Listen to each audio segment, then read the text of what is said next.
So we're looking at disorders and diseases for the respiratory system from page 71 of your course pack. We're going to talk first about pleural respiratory disorders, and then we're going to talk about some that affect the passageways inside the lungs. Our first pleural disorder is pleurisy, and this is a good time to have a review.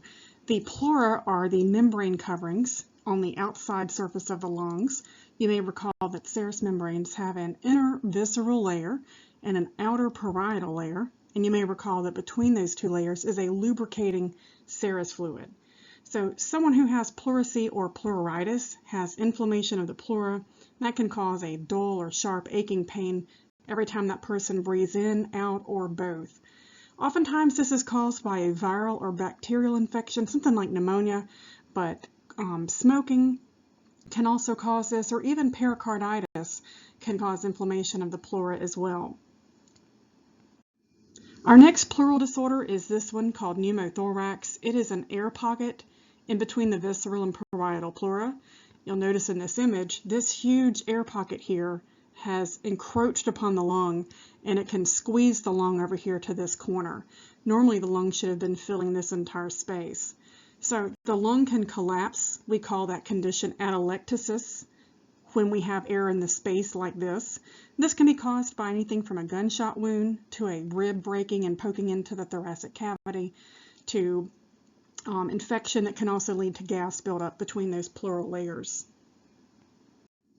Our final type of pleural disorders is pleural effusion. This sounds familiar, right? We've talked about cardiac effusion or cardiac tamponade. Same kind of condition here where we have excess fluid accumulate between the pleural layers. You'll notice this fluid down below here in the image.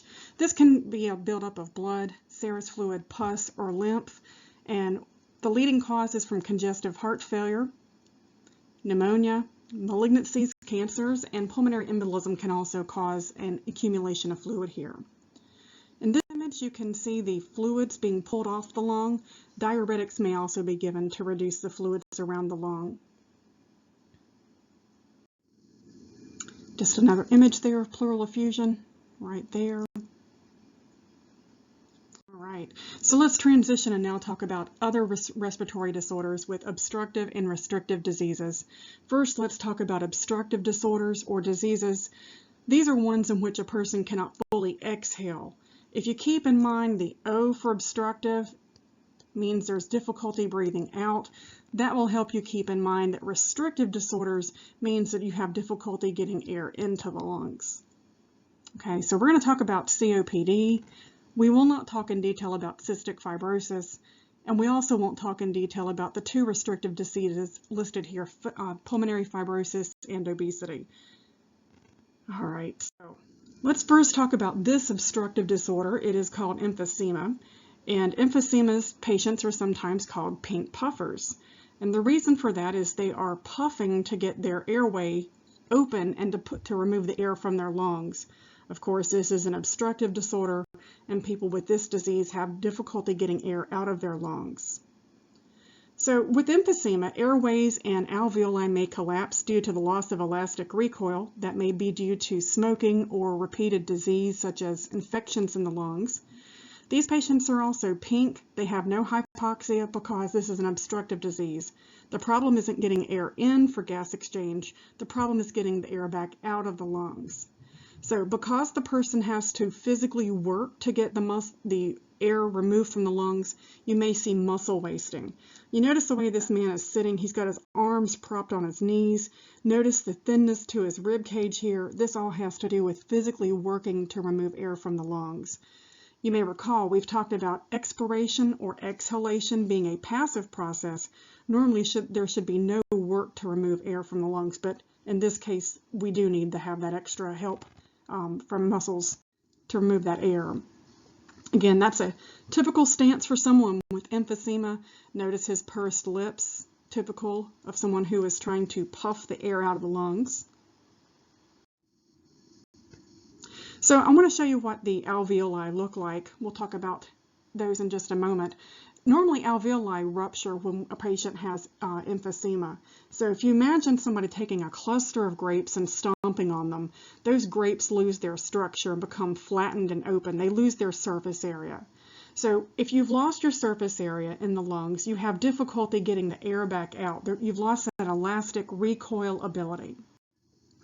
So here you can see healthy alveoli in the top picture and what looks to be squished grapes in the bottom picture. These broken open alveoli do not have the recoil ability to push the air out. That's why a person engages extra muscles to help force the air out of the lungs. Smoking, we know, can cause emphysema. You can see the black tar spots in the lungs here. Those are accumulations of tar. And a smoker's lung compared to a healthy lung here. Notice all the accumulations of tar on the picture on the right. Interesting study done a few years ago. They've taken twins. One was a smoker and one was not. I'll give you a moment to take a look at their faces and see if you can figure out which one was the smoker. It is the one on the right. You'll notice how it's aged her skin. So if it's doing that to skin, imagine what that does to every other organ system. Another look here at smokers. Which one is the smoker? This one's probably even easier to tell. The one on the right, again, is the smoker. The twin on the left is not. Welding can also cause emphysema because of the work with metal shards, tiny little metal flecks that can get into the lungs. Those pieces of metal cannot be removed, so of course they become part of the lung tissue and can lead to emphysema. Let's talk about another obstructive disorder. This one's called asthma. This can develop in response to irritation from allergens, even from cold air, from exercise. And when these bronchial passageways inflame, you'll notice the diameter here comes from a normal width to a much smaller width here. In addition to a constricted airway, we also see inflammation and we see mucus lining that airway. That again makes it difficult for us to remove air and also get air in. It can be a restrictive disorder as well. Okay, so just a comparison here of a normal bronchiole on the left and an inflamed asthmatic bronchiole on the right.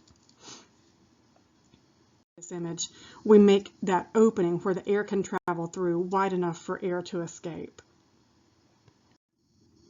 So just a thought here, any problem with taking corticosteroids for a long time? Well, we know that corticosteroids can lead to an increase in blood glucose levels, and we also see an increased risk for a disorder that we call Cushing's disease. Okay. Something else here to think about, if you're taking a beta agonist that increases the effectiveness of epinephrine, we're looking at certain types of beta receptors that are found on the lungs only because we would not also want to increase heart rate. This is another type of obstructive pulmonary disorder. It's called bronchitis. These people with this disorder often are called blue bloaters because look at the barrel chest. This is different from the patient with emphysema. There's also poor airway inflow, which somewhat makes this a restrictive disorder. These patients have hypoxia, meaning what? That's low oxygen levels. And they may develop cyanosis because of that. So the cyanosis is the reason for this condition being also termed a blue bloater. So this can be chronic bronchitis. It can be from smoking or repeated infections. So the perfect storm here results when a patient has emphysema, chronic bronchitis, and asthma. These three diseases overlap and can form a chronic problem that we call COPD, or chronic obstructive pulmonary disease. So common in smokers, it is difficult to exhale. And again, with the COPD alveoli, like we saw in emphysema, the alveoli become ruptured open just like stomping on grapes, and they lose their surface area, making it difficult to exhale that air out. This really makes the picture dramatic when you've got healthy alveoli on the right here and COPD on the left. Look how much of the alveoli have been lost from that COPD set of lung tissues. And for comparison, you can see the lungs, you can see the alveolar air sacs on the normal picture on the left, and again, the loss of surface area on the right.